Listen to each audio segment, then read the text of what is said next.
All right, bookworms, buckle up. Today we're diving deep into Kendra Adachi's The Plan, Manage Your Time Like a Lazy Genius. This isn't your typical productivity guide filled with hustle and grind. Adachi offers a refreshing and, dare I say, revolutionary approach to time management, especially for women who feel like the traditional systems just don't cut it.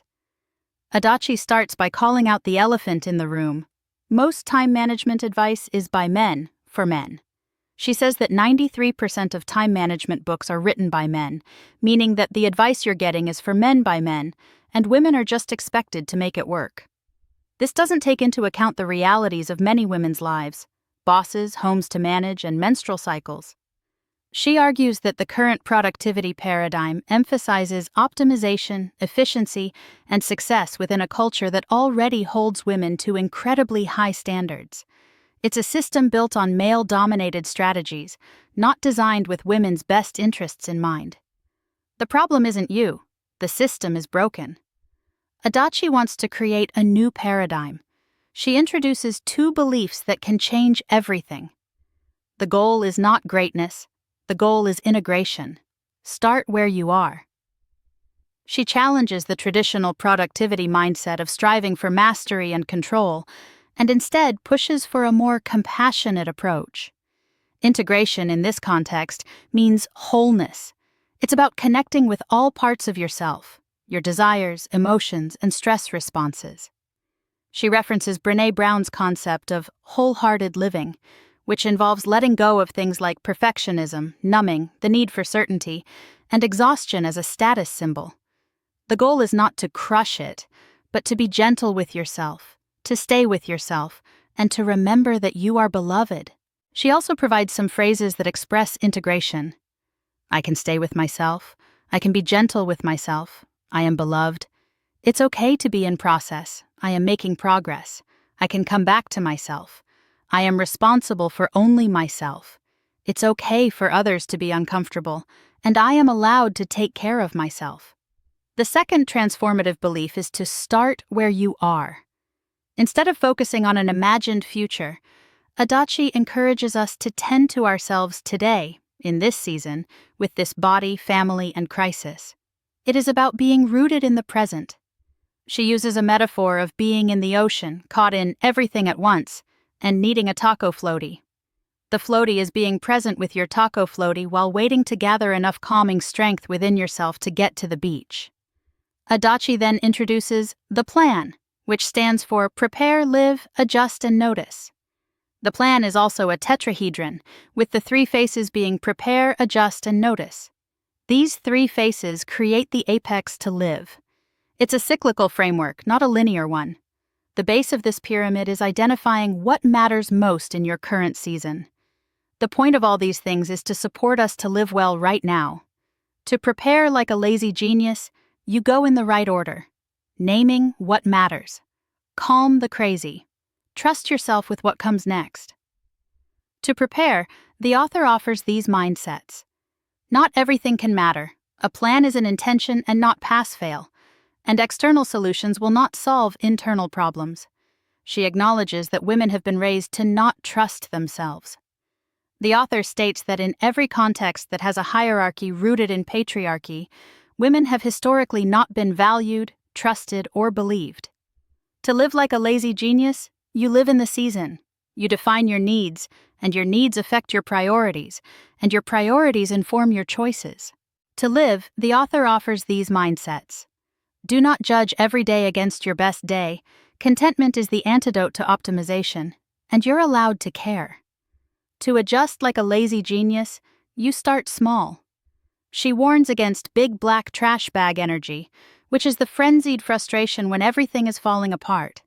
Start small. To adjust, the author offers these mindsets. Match your expectations to the energy you're willing to give. Now isn't forever, and you're allowed to change your mind. To notice like a lazy genius, be kind to yourself. Then you notice the right things, what is working, what you need, and what matters. Noticing needs kind eyes that aren't focused on the immediate fix. To notice, the author offers these mindsets. Staying grounded is better than staying on task. Your body is wise, and good is here right now. The author says, we can't talk about time management without talking about periods. A woman's hormones affect her energy. The author aligns a woman's cycle with the PLAN acronym and the seasons of the year. The menstrual phase/winter is a time to notice, days 1-5. The follicular phase spring is a time to prepare, days 6-12.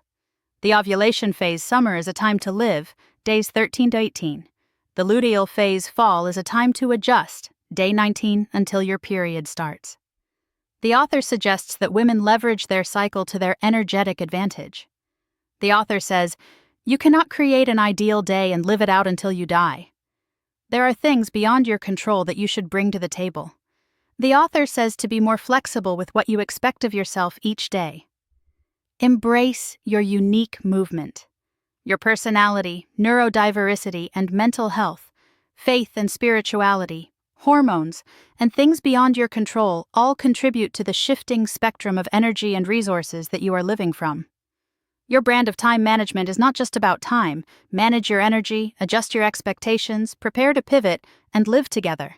As a review, the author explains that the most important thing you can do is name what matters to you, and in support of that, she outlines the components of the plan. Notice your energy.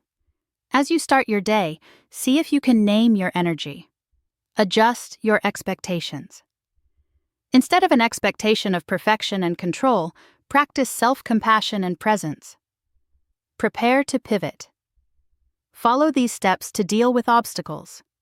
Breathe, actively seek softness, name what matters, make the problem smaller, and solve the problem. Live together. Remember the importance of relationships. With the principles in place, Adachi moves into strategies. Start with today. The key to everything is supposed to be your goals and dreams, right? She discards that notion and says we start with today. The author identifies fragmentation and urgency as key challenges. The author proposes the following actions to consider. Tend to the necessary before it becomes urgent. Name what is important, and tend to any necessary things before they become urgent. The Today Framework. If you wake up feeling open and outgoing, with more energy than you know what to do with, focus that outward energy. A memory aid is to ask about what is tricky, optional, delightful, and active, and what you will say yes to. If you wake up and would rather stay in bed, a gentle day, what do you do? A memory aid is to ask about what needs to be. Tender, what is your output, and what can you delegate? What do you accept, and what you will say yes to? If you use lists, here is how to make a better list. Adachi says, the human brain is unreal. The author's solution is lighten the load. The Lighten the Load framework has 4 main steps. Make it visible. Get it out so you can figure it out. Make it matter. Assign significance to everything. Make it smaller. Turn projects and chaos into decisions and actions. Make it happen. Put everything in its place. Make a list of the actions in your life based on these categories. Now, soon, later, never mind. What's in the tank based on energy altogether? Now based on similarity, or pick one based on humanity. The author shares advice on how to plan a week. Adachi wants you to avoid the Sunday scaries, or the anticipatory stress of a new week. She wants to avoid that call to greatness again. She offers the following advice. You have the plan pyramid. You remember that you're a painter, and use lighten the load. Use the lazy genius method. Prioritize, essentialize, organize, personalize, and systemize. Put your items in 3 categories: flags, chairs, and bunting. The author says, as you practice lighten the load, notice where you can decide once in order to make repeated projects progressively easier over time. Here's the skinny on planning a month. Name what matters, have-tos, and hope-tos. Put everything in its place. You can use a template to create your list of recurring have-tos. Adachi advises, if you use a list app, transfer anything you just wrote down to it. The book also discusses planning a season. The Earth offers her fair share: spring, summer, fall, and winter. we encounter multiple life stages. To plan a season, we start by acknowledging where you are. Here's how to plan that next season. Look back. What do I remember? What do your people remember? What has changed since last season? What mattered last season that doesn't matter now? What was not your favorite thing? What was satisfying, enjoyable, or fun? What worked and what didn't? Look ahead. What would I love to repeat? What am I excited about? What am I already dreading? What are my top 3 hope-tos? What sights, sounds, smells, and flavors do I love? What will I be so glad I did or didn't do? What needs to be made smaller? Finally, organize your season with the first 3 steps of the lazy genius method. Prioritize, essentialize, and organize. If you want to plan a project, it needs 4 characteristics. It has one primary objective, it has an end, it's out of your ordinary, and it requires more than one decision or task. For finishing an existing project, the author gives the following instructions.